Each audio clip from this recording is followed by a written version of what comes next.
Present దానికి సంబంధించి ఒకవైపు నిందితుడిని అరెస్ట్ కూడా చేశారు పోలీసులు. 10th క్లాస్ విద్యార్థి ఈ హత్య చేశాడని పూర్తిగా నిర్ధారించిన తర్వాత విచారణ చేసి ప్రస్తుతం అయితే అదుపులోకి తీసుకున్నారు. సో ప్రజెంట్ మనం చూస్తున్నాం, విజువల్స్ లో కనిపిస్తుంది, బిగ్ టీవీ డిజిటల్ స్క్రీన్ మీద మనం చూస్తూ ఉన్నాము. ఎక్స్క్లూసివ్ గా ఒకవైపు బాలిక ఏదైతే బాలిక చంపబడిందో, బాలిక హత్యకు గురైందో, ఆ బాలిక యొక్క పేరెంట్స్ అక్కడ పిఎస్ ముందర, పోలీస్ స్టేషన్ ముందర బైఠాయించి నిరసన వ్యక్తం చేస్తున్నారు. పెద్ద ఎత్తున అక్కడికి స్థానికులు కూడా చేరుకున్నటువంటి దృశ్యాన్ని మనకు కనిపిస్తుంది. 15 ఏళ్ల పిల్లాడు కిరాతకంగా మర్డర్ చేస్తాడా, డబ్బుల కోసం ఎంతకైనా తెగిస్తాడా?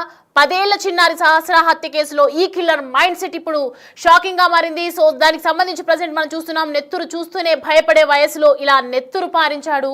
సహస్ర తల్లిదండ్రుల గుండె కోత అందరినీ కదలిచి వేస్తుంటే ఈ పిల్లవాడి ప్రవర్తన మరోవైపు చర్చనీయాంశంగా మారిందని చెప్పి ఒకవైపు పోలీసులు టేకప్ చేశారు. కానీ ప్రజెంట్ అయితే పోలీస్ కస్టడీలో ఉన్నటువంటి కిల్లర్ కి సంబంధించి విద్యార్థులు ఏదైతే బాలిక యొక్క తల్లిదండ్రులు ఏం చెప్తున్నారంటే, ఆయనకి ఏ శిక్ష అవసరం లేదు, డైరెక్ట్ గా ఆయనని చంపేయాలి, పోలీసులకు మేము ఇదే కోరుతున్నాము, ప్రభుత్వానికి మేము ఇదే కోరుతున్నాం అని చెప్పి ఒకవైపు వీళ్ళందరూ కూడా అక్కడికి వెళ్ళడం జరిగింది. పేరెంట్స్ అందరూ కూడా అక్కడ పెద్ద ఎత్తున నిరసన వ్యక్తం చేస్తున్నారు. బాలిక యొక్క తల్లిదండ్రులు, బాలిక యొక్క కుటుంబీకులు, మొత్తం మంది స్థానికులు, అక్కడ ఏదైతే కూకట్పల్లి కాలనీలో ఏదైతే బాలిక యొక్క ఏరియాలో ఉన్నటువంటి ఎంతో మంది జనాలు ఉన్నారు కదా, అక్కడ వాళ్ళందరూ స్థానికులు, చుట్టుపక్కల వాళ్ళు కూడా ఇక్కడికి వచ్చి నిరసన వ్యక్తం చేస్తున్నారు. నిందితుడిని మీరు చంపేస్తారా, మమ్మల్ని చంపేయమంటారా, ఎట్టి పరిస్థితుల్లో నిందితుడిని మాకు అప్పగించాలి అని చెప్పి ఒకవైపు పెద్ద ఎత్తున నిరసన అయితే వ్యక్తం చేస్తూ ఉన్నారు.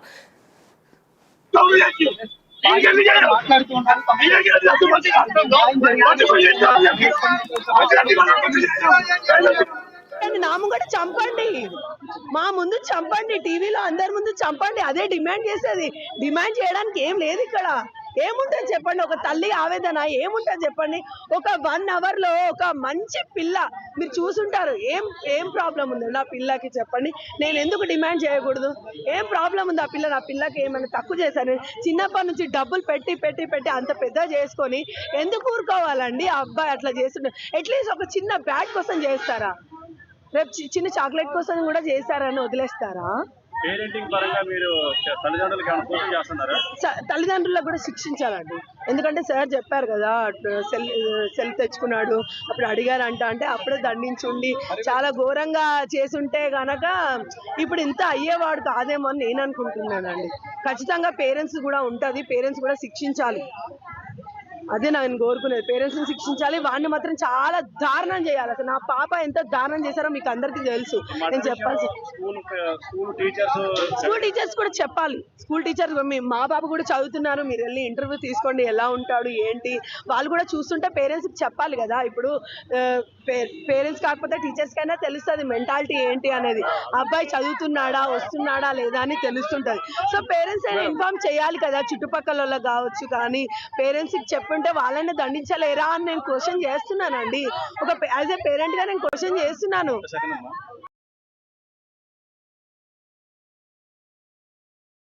సో రైట్, చూస్తున్నాం కదా, ఎలాగైనా నిందితుడిని మాకు అప్పగించాలి, లేదంటే మీరు చంపుతారా, మమ్మల్ని చంపుతారా అని మేము మమ్మల్ని చంపమంటారా, ఒకవైపు బయటికి తీసుకురండి, ఆ నిందితుడి అంతు మేము తేల్చుతామని చెప్పి ఒకవైపు తల్లి వేడుకుంటోంది. తల్లి ప్రభుత్వానికి ఒకవైపు ఆదేశిస్తోంది, చెప్తోంది నాకు ఖచ్చితంగా ఆ కిల్లర్కి ఎలాంటి శిక్షలు అవసరం లేదు, ఎలాంటి జైలు శిక్ష అవసరం లేదు, ఎలాంటి యావజ్జీవ కారణ శిక్ష అవసరం లేదు, కానీ ఉరి శిక్ష కూడా అవసరం లేదు, కానీ నాకు అప్పగించండి, నేను చూసుకుంటాం, ఆ కిల్లర్కి సంబంధించి అంతు తేల్చుదామని చెప్తున్నారు. ఒకవైపు వారికి సర్ది చెప్పేందుకు పోలీసులు ప్రయత్నిస్తున్నప్పటికీ కూడా కూకట్పల్లి పోలీస్ స్టేషన్ ముందట తీవ్ర ఉద్రిక్తత కనిపిస్తోంది, ఉద్రిక్తత వాతావరణం కనిపిస్తోంది. ఎట్టి పరిస్థితుల్లోనూ ఎలాంటి సిచ్యువేషన్స్ లోనూ కూడా వదిలిపెట్టము, ఖచ్చితంగా ఆ కిల్లర్ మాకు కావాలి, నిందితుడు మాకు కావాలి, ప్రభుత్వానికి మేము ఒకటే విన్నపించుకుంటున్నాం, ఇది మాకు ఎలాంటి సాయం అవసరం లేదు, మా పోయిన బిడ్డ మాకు ఖచ్చితంగా తిరిగి రాదని మాకు తెలుసు, కానీ ఎవరైతే నా బిడ్డ హత్యకు గల కారణాలు అయ్యారో, నా బిడ్డ మరణానికి గల కారణాలు ఎవరైతే ఉన్నారో వాడిని ఖచ్చితంగా వదలము, మేము బయటికి తీసుకురండి, మేమే చంపుతామని చెప్పి పెద్ద ఎత్తున నిరసనలు వ్యక్తం చేస్తున్నారు. పోలీస్ స్టేషన్ ముందు బైఠాయించి ఒకవైపు వాతావరణం మనం చూడొచ్చు, ఒకసారి స్క్రీన్ మీద కనిపిస్తోంది. ఎక్కువగా సహస్రను ఎవరైతే అత్యంత దారుణంగా చంపినటువంటి నిందితుడికి సంబంధించి పోలీస్ స్టేషన్ ఎదుట బైఠాయిస్తారు. పోలీసులు ఒకవైపు సద్దు మనగేటట్లు ప్రయత్నం చేస్తున్నారు, కానీ ఒకవైపు మనం దానికి సంబంధించి ఇప్పుడు చూస్తూ ఉన్నాము.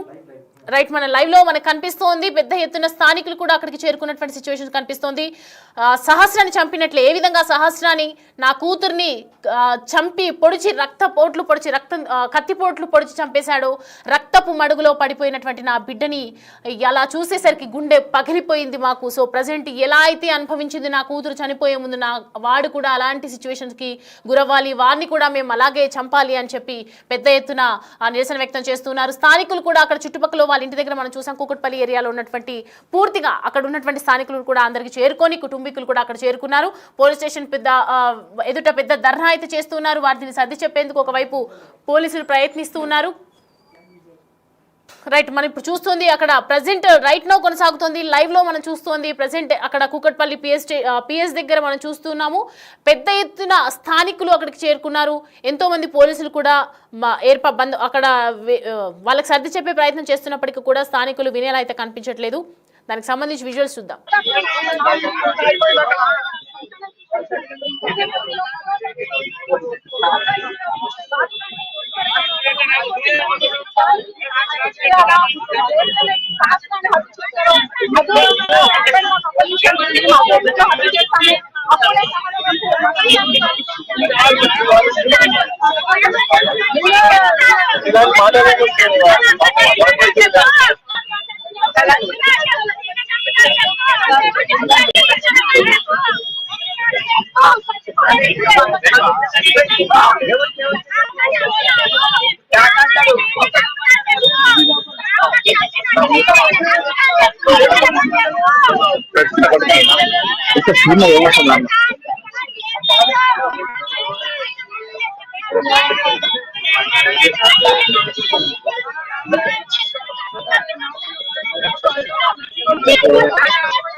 చాలా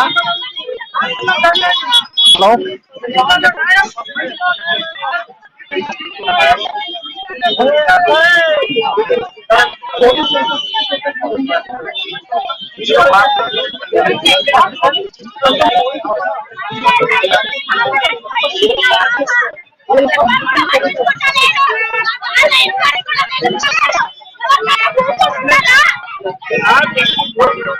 हमारी चाहिए नहीं कराए